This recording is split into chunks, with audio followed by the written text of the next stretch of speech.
पेटागोटिटन, इसका नाम ही इसके विशाल आकार और ताकत का एहसास दिलाता है। यह शानदार जीव लगभग 100 से 95 मिलियन साल पहले लेट क्रिटेशियस काल के दौरान पृथ्वी पर घूमता था। इसका निवास स्थान वो जगह थी जिसे अब हम अर्जेंटीना के नाम से जानते हैं। एक ऐसी धरती जो आज भी अपने प्रागैतिहासिक अतीत की कहानियां कहती है। हमारे ग्रह पर चले फिरने वाले दिग्गजों में पेटागोटिटन एक अलग ही पहचान रखता है, जो उन प्राचीन काल में जीवन के अद्भुत पैमाने का प्रमाण है।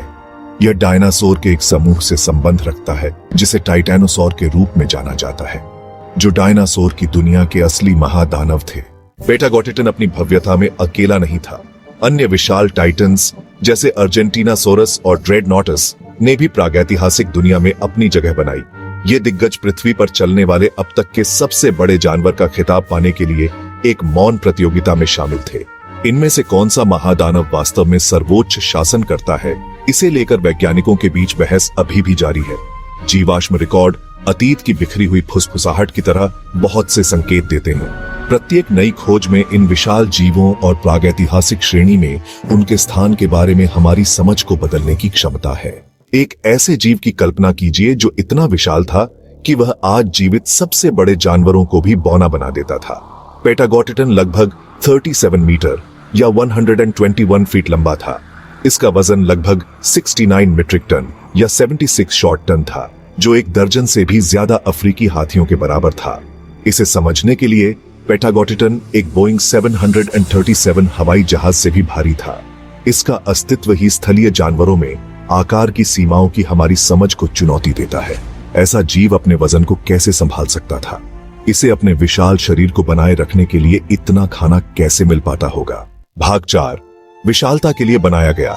पेटागोटिटन की शारीरिक रचना विकासवादी इंजीनियरिंग का एक अद्भुत नमूना थी, जो इसके विशाल आकार को सहारा देने के लिए पूरी तरह से अनुकूलित थी। इसकी लंबी गर्दन, जो सौरोपॉड डायनासोर की एक विशिष्ट विशेषता थी, इसे पेड़ों की सबसे ऊंची शाखाओं तक पहुंचने और उन पत्तियों को खाने में मदद करती थी जहां तक छोटे शाकाहारी नहीं पहुंच सकते थे। यह लंबी गर्दन थर्मोरेगुलेशन में भी महत्वपूर्ण भूमिका निभाती थी, जो एक विशाल रेडिएटर की तरह गर्मी को कम करती थी। इसकी लंबी पूंछ एक काउंटर बैलेंस का काम करती थी, जो यह सुनिश्चित करती थी कि यह प्रागैतिहासिक भूमि पर चलते समय गिरे नहीं। इसकी शरीर क्रिया का हर पहलू, इसकी विशाल टांगों की हड्डियों से लेकर इसकी जटिल रीढ़ की हड्डी तक, उस भारी दबाव का संकेत देता है जिसे इसके शरीर को सहना पड़ता था।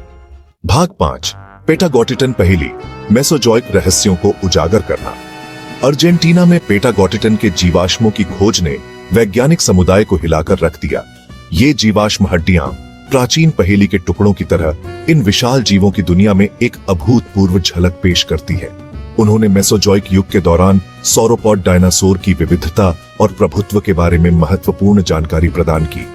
एक ऐसा समय जब धरती पर दिग्गजों का राज था।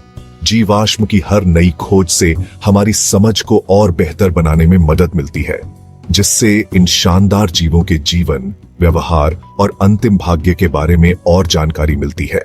भाग 6, टाइटन्स और समय, आश्चर्य की विरासत। पेटागोटिटन अपने साथी टाइटन्स के साथ हमारे ग्रह के इतिहास के असीम अजूबों के प्रमाण के रूप में खड़ा है। ये जीव हालांकि बहुत समय पहले विलुप्त हो गए, फिर भी हमारी कल्पनाओं को मोहित करते हैं और विस्मय और आश्चर्य की भावना को प्रेरित करते हैं। वे हमें याद दिलाते हैं कि प्राकृतिक दुनिया आश्चर्यों से भरी है और पृथ्वी पर जीवन के इतिहास के बारे में अभी भी बहुत कुछ ऐसा है जो हम नहीं जानते हैं। जैसे जैसे हम उनके जीवाश्म अवशेषों को खोजते हैं और उनका अध्ययन करते हैं, हमें अपने ग्रह पर मौजूद रहे जीवन की अविश्वसनीय विविधता और इसके विकास को आकार देने वाली शक्तिशाली शक्तियों के लिए गहरी सराहना मिलती है। पेटागोटिटन की कहानी एक ऐसी कहानी है जो लगातार सामने आ रही है, जिसका हर नया अध्याय खोज की स्थायी शक्ति का प्रमाण है।